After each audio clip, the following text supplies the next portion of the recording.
안녕하십니까. 고고TV 여명입니다. 주말입니다. 토요일입니다.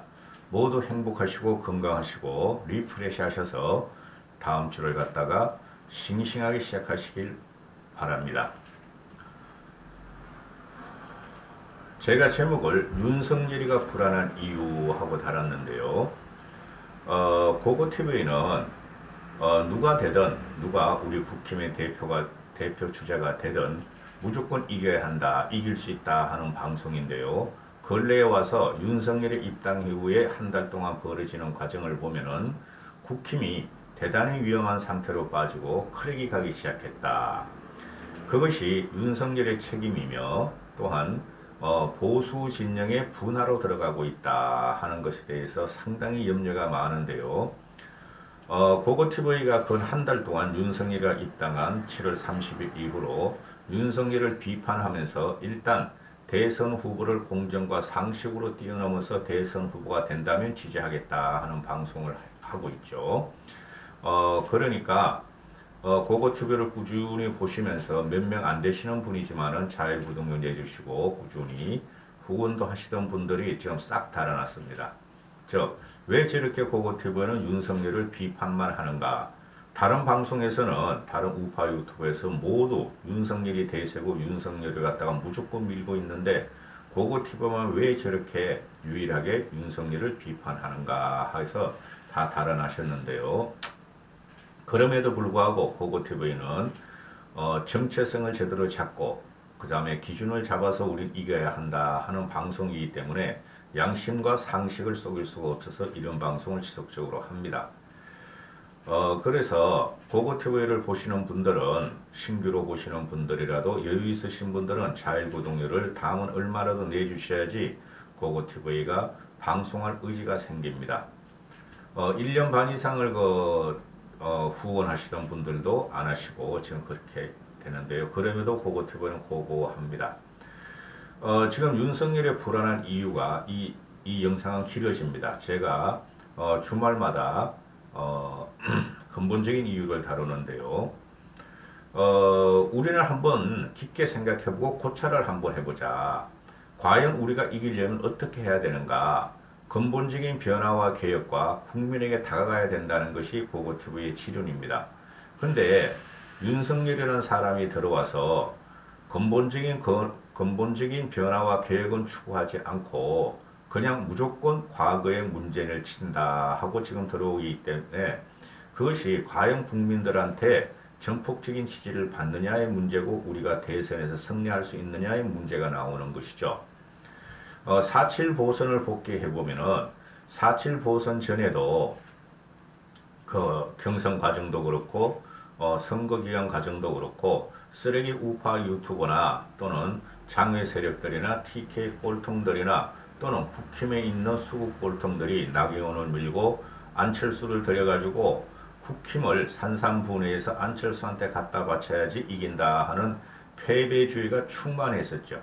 그런데 거기서 김종인 씨의 계획과 김종인 씨의 계획과 기준에 의해서 오세훈이가 압도적으로 이기고 이준석이가 큰 역할을 했었다 하는 것이죠. 근데 그 개혁과 혁신의 바람, 우리는 개혁했더니 이기더라, 혁신을 했더니 이기더라, 또 중도층으로 가니까 이기더라 하는 것을 다 말아먹고 현재는 4.7 보선 이후에 그 정권 교체를 낙관하던 분위기가 온데간데 없이 또 패배주의로 외부 세력한테 정권을 맡기려 그런다. 그런 문제가 나오는 것이죠. 단기적으로 보면은 이 방송은 좀 길어집니다. 왜 윤석열이 불안한 이유는 한 15분 정도 지나서 말씀드릴 겁니다.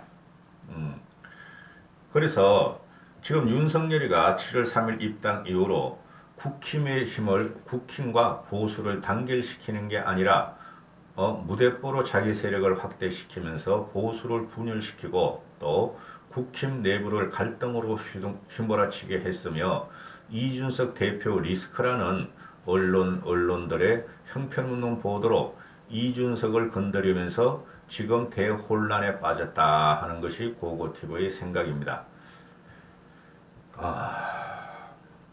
그 박승민이라고 그 시사평론가 있어요. TV에는 간혹가다 나오는 이 친구 글로 싸는 친구인데 상당히 똑똑합니다. 그 친구의 말과 제 말을 섞어가면서 이야기하겠습니다. 첫 번째, 대통령의 직무수행 평가. 두 번째, 정권 교체에 동의하는가. 세 번째, 야당이 대안인가. 이 세 가지 질문에서 긍정과 부정이 55대 35, 즉 20% 차이가 격차가 나면은 그건 분명히 정권 교체의 신호다. 다시 말씀드립니다. 대통령의 직무평가, 첫 번째 대통령의 직무평가, 두 번째 정권 교체 동의율, 세 번째 야당이 대안인가에서 20%의 차이가 나면은 그것은 분명한 정권 교체 신호다 하고 분석하는데요. 20%까지 안 가도 되고 엔드입니다. 세 가지니까 10% 이상만 대부분이 차이가 나도 우리는 이긴다 하는데 지금 야당이 대안인가에 대해서는 답이 안 나오고 있어요. 그리고 첫 번째 대통령의 직무평가 보면은요. 4.7 보선 후에 문재인이가 29%까지 긍정평가가 떨어지고 부정평가가 62%까지 올랐었죠. 그죠? 그 다음에 정권교체에서 야당 후보가 당선되는 것이 좋은가 하고 물었더니 그렇다. 야당 후보가 당선되는 것이 55%까지 나왔고 또 정권교체가 아니라 유지를 해야 되고 야당이 되는 게 안 좋다는 게 34%까지 나왔어요. 이것도 역시 20%가 벌어졌어요. 4.7 보선 직후에. 다시 설명을 드립니다. 갤럽 여론조사에서 대통령 직무평가가 4.7 보선 이후에 20% 차이로 벌어졌고 정권교체와 야당이 돼야 된다가 역시 20% 차이가 벌어졌는데 현재는 보면은 저번에 보면은 금요일 날 발표된 거나 저번 주에 발표된 거 보면은 약 40%대 한 53% 정도 문재인에 대한 긍정평가가 40%, 부정평가가 약 54%, 52%. 그죠? 그 다음에 야당이 정권교체에 동의하는가 할 적에는 8월 초, 8월 중순까지 지금도 거의 그래요. 한 50, 갤럽이 아니라 모든 여론조사가 야당의 정권교체에 동의하는가 할 적에는 52%에서 54%. 그 다음에 아니다. 정권 유지를 해야 된다가 45%, 47%. 그렇죠. 그래서 지금 현재 보면은 야당이 정권 교체에 동의하는가에 있어가지고 약 10% 뿐이 차이가 안 나요. 즉 4.7 보선 이후에 우리 국힘이 이긴다는 그 기세 등등함이 다 없어졌다 하는 것이죠. 문재인 지지율이 지금 거의 40% 평균적으로 나오는데 이것은 굉장히 놀라운 일인데 왜 문제는 아무런 업적도 없다. 폭정과 폭압과 난정만 했었다.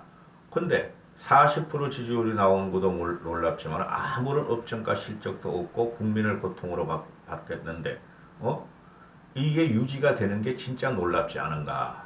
그리고 문재인은 모든 걸 실패했어요. 정치도 실패했고 정책도 실패했고 외교도 실패했고 내치도 다 실패했어요. 그런데 40%가 무너지지 않는다. 그런 그 이유는 뭐냐? 제가 항상 말씀드렸다시피 그 이유는 우리 국힘 쪽에 있다. 야당을 문재인보다 더 좋은 대안으로 생각하지 않는다는 것이에요. 문재인의 특징은 뭐예요? 폭정과 난정과 악정과 그죠? 실정과 그런 거죠. 무능력과 무책임과 무지, 위선, 사기, 분열, 갈등 그런 게 팽반해 있는데 국민들에서는 근데 국민의힘이 집권하면 과연 그런 게 없을까? 국민의힘이 집권하면은 우리 생활이 국민 생활이 나아질까? 거기서 국민들은 확신이 부족하다는 것이죠. 이거 말고 이번 주에는 많이 찍을 겁니다. 이런 거를. 그래서 정권 교체의 이유는 차고로 넘치지만은 국민의 분노만 자극해가지고 국민의 분노가 우리를 찍는다고 생각하면 오산이고 정권 교체가 되는 게 아니라는 것이죠. 대한민국 국민은 지금 고통스럽고 혼란에 빠져 있는데 대안으로 내세울 경우는 대안으로 내세울 세력은 국민의힘뿐이었는데 국민의힘 자체가 지금 힘도 잃고 패배주의에 사로잡혀서 외부 주자를 갖다가 어거지로 끼워넣으려고 그러고 꿈도 잃었고 새로운 비전도 제시하지 않고 길도 잃었고 리더십도 없고 전략도 없고 무엇보다 중요한 것이 새로운 것이 없다. 신풍이 없다. 새로운 바람이 없었다. 그걸 이준석이가 한번 하려고 그랬더니 아주 주저앉혀 버렸다. 응? 또 변화를 주도할 혁신을 주도할 새 인물도 없다. 이준석이었는데 이준석을 아주 주저앉히고 팔다리 손목까지 다 잘라버렸다. 그런데 국민의힘이 가지고 있는 게 무엇인가? 권력욕만 있다. 능력도 안 되는 자들이 권력욕이 있고 또 자존심이 없는 것이다. 자존심이 없는데 권력욕을 갖다가 탐한다. 그것만 가지고 있다. 국민의힘은. 과거 4.7 보선 김종인 체제 10개월 전으로 돌아가 버렸다. 응?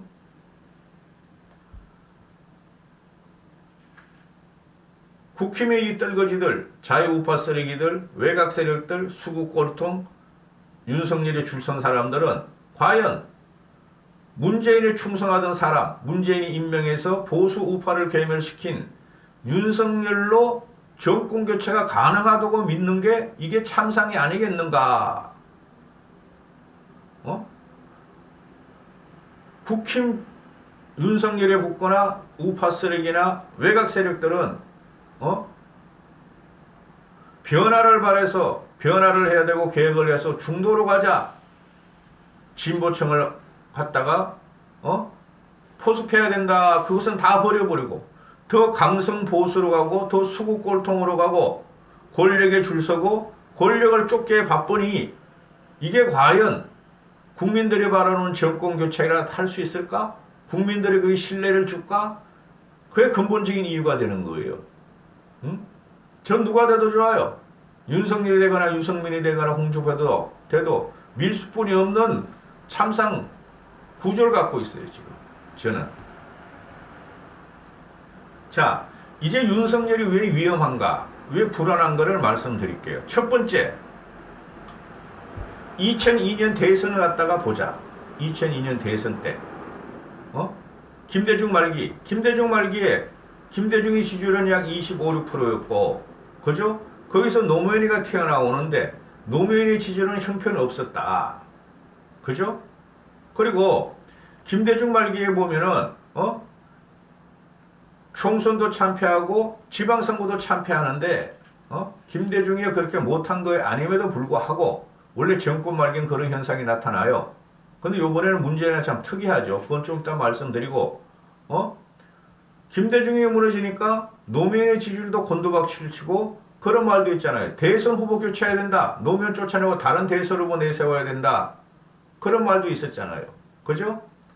그래서 자정질환에 빠진 김대중 정권 말기에 우리가 정권 교체의 필성 구조를 갖고 있었죠.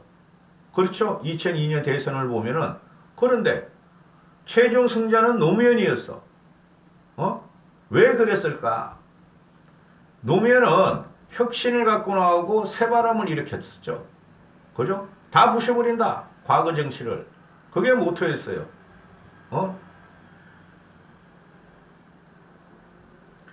그래서 노무현은 당시에 보면은 집권 세력이었음에도 불구하고 야당처럼 싸웠다.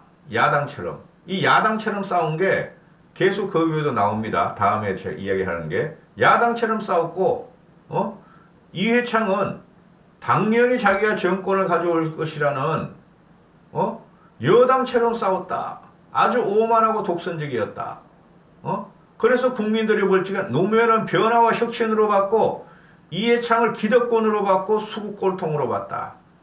물론 김대엽의 병풍 사건도 있었지만은 또 이인재가 제3지대 나가지고 표를 깎아먹은 것도 있었지만은 그건 변명에 불과하고 노무현은 변화와 혁신으로 봤고 이회창은 수꼴통으로 봤기 때문에 진 거다. 이런 분석이 가능해요. 그럼 현재 윤석열을 대입해 보세요. 두 번째, 노무현 말의 지지율이 5%였어요. 5%. 누구나 다 알다시피. 그죠? 그리고 그래가지고 이명박이가 무조건 이기는 구조가 들어가는데 이명박도 역시 새로운 비전이 뭐냐? 경제를 살린다. 또 대운하를 건설한다는 거대한 비전을 갖고 나오고 경제를 살린다.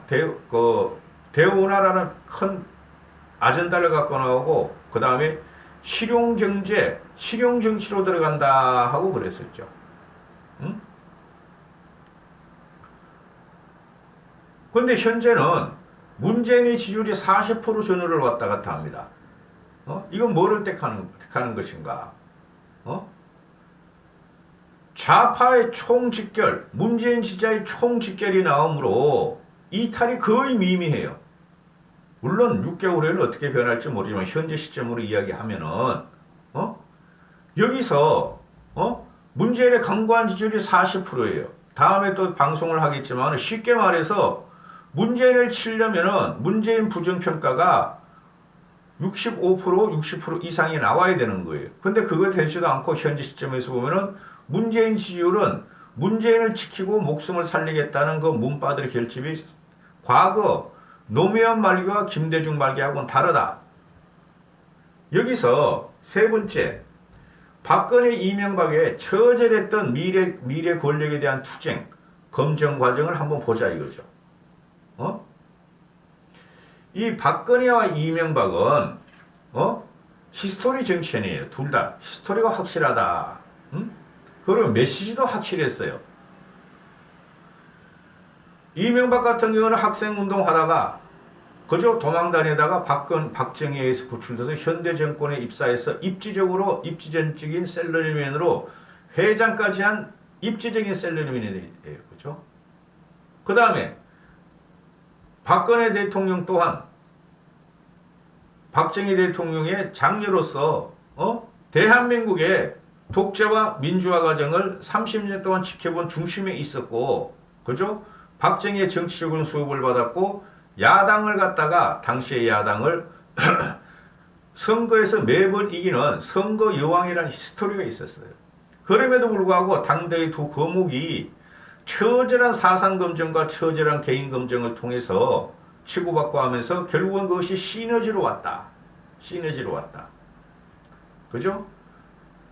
이명박은 실용적인 경제정책이었고 경제정치인 거대한 아젠다 747 이런 거 또 대우나 이런 걸 갖고 나오고 중도 보수 지향적이었고 박근혜는 저력 있는 정치 명문가 박정희 대통령 후손으로서 그죠? 절푸세 같은 거 그죠? 그 다음에 실패했지만 창조경제 같은 거 또는 나라를 사랑하는 애국심 큰 아젠다가 있었다.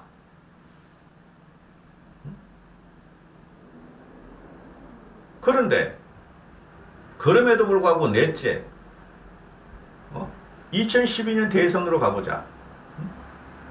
2012년 대선 2008년에는 박근혜가 졌지만은 2012년 대선에서 갔을 적에 총좌우가 총결집을 했었죠. 그 당시에. 그렇죠.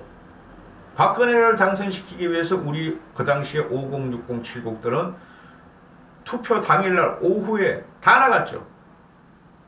좌쪽 총결집, 우측 총결집, 보수 총결집, 진보 총결집을 했는데도 그럼에도 불구하고 박근혜는 51.6% 신기해요. 516 51.6% 51.6%를 못 얻어서 3%로 신승을 했었다. 100만 표 정도 이겼었어요. 총결집을 했으므로 그죠? 총결집을 했음에도 불구하고 그때 도와준 게 누구냐? 이명박 친이계들이 정권을 연장시켜준다. 이 친이계들을 도와줬고 또 당시에 박근혜는 이거는 내가 여권 내에서 당시 이명박 정권 내에서 야당의 역할로서 내가 야당 같은 투쟁을 해서 정권을 쟁취한 거다. 정권을 재탄생시킨 거다 하는 것이죠. 그거 유명하잖아요. 그런데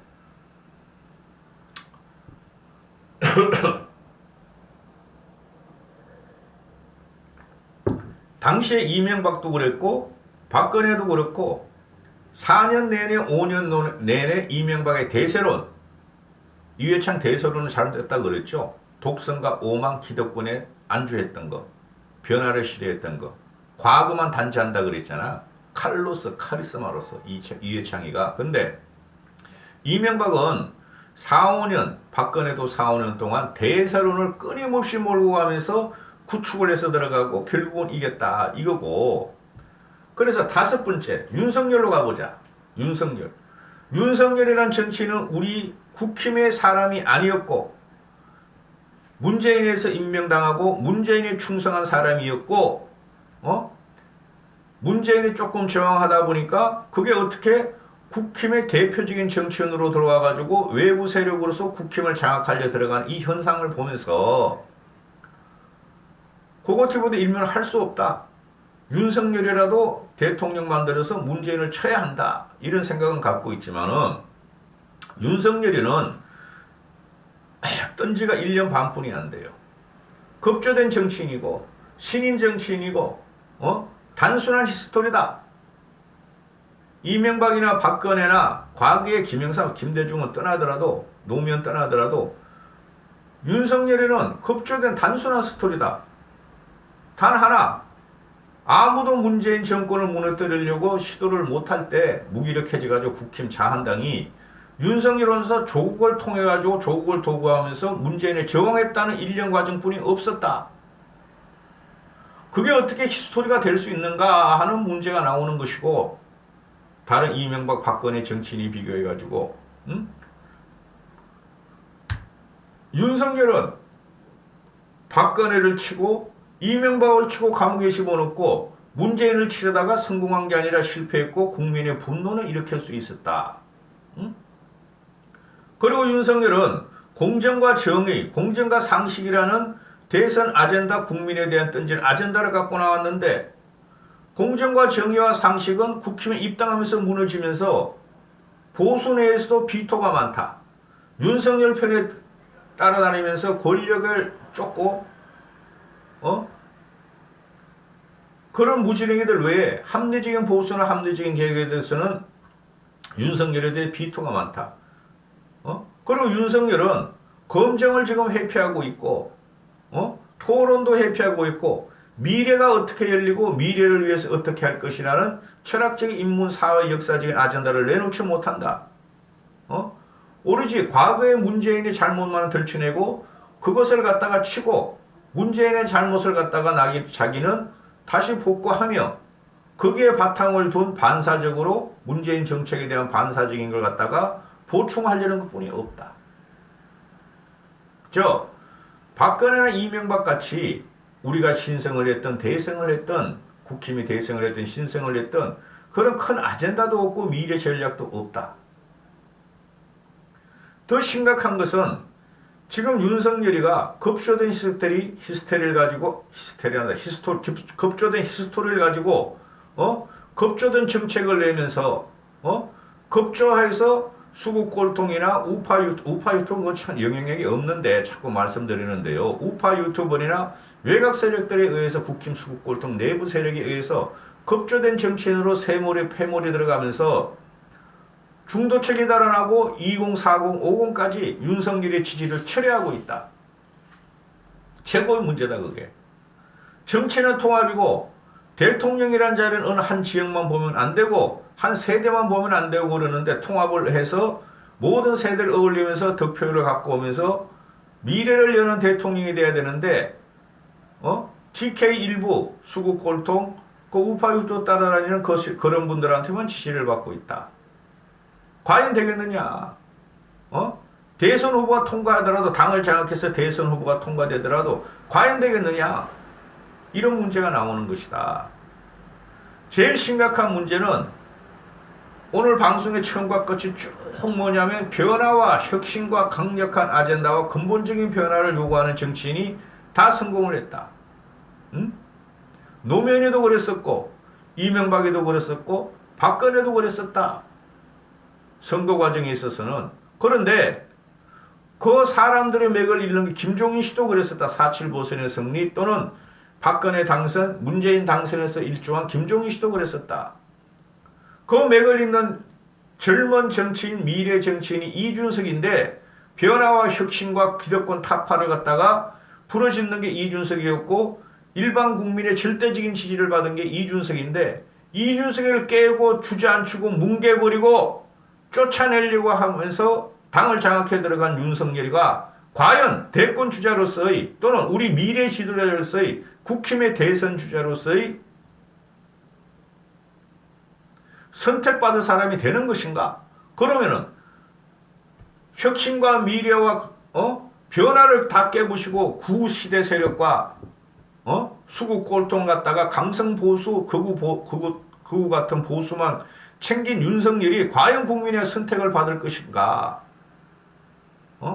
대선 후보를 만들더라도 여기서 근본적인 의문이 나오는 거 아닌가? 일반 국민의 물적에 고고TV가 물적에 고고TV 시청자가 보실지게 이렇게 되는 것이죠. 윤석열은 불안하다. 그러나 이기면 할 수 없이 지지는 한다. 그럼 우리는 2개월뿐이 안 남았다.